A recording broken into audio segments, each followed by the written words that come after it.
maayos na Espiritu sa nagkakalat ng pagsigil, ang mga pinaglayuan ng magbulok at ilog at magkahiwalay na po.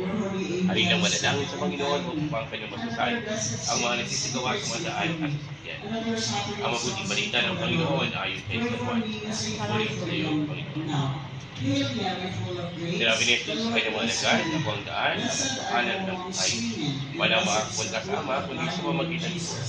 Kung ako'y kilala ninyo, kilala din ninyo ang aking Ama. At wala ngayon ay kilala ng ang mabuting balita ng manalangin. Ama naming mga kapangyarihan, ikaw ang tumikalindangin at tuba. Sa ikapasyali, pinagkatiwala mo sa mga tao dapat kapala sa daigdig na ito.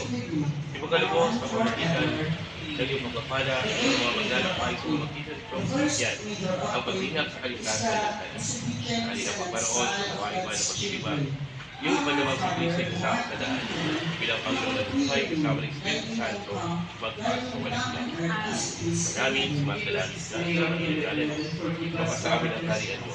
Sundin ang loob mo ito sa lupa para lang sa langit.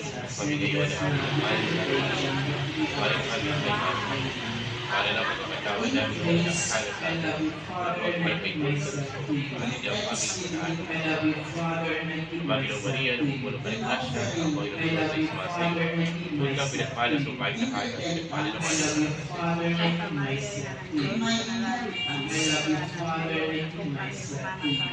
Manati sa Ama, sa Anak, at Espiritu Santo. Yes, po kayo. Sumayin niyo ang Panginoon. At matabayan kayo ng buong may kapal sa inyong paglalakbay. Sa ngalan ng Ama, ng Anak, at Espiritu Santo. Yes, po kayo ha. Kasya kayong tatlo? Hindi pa. Salamat.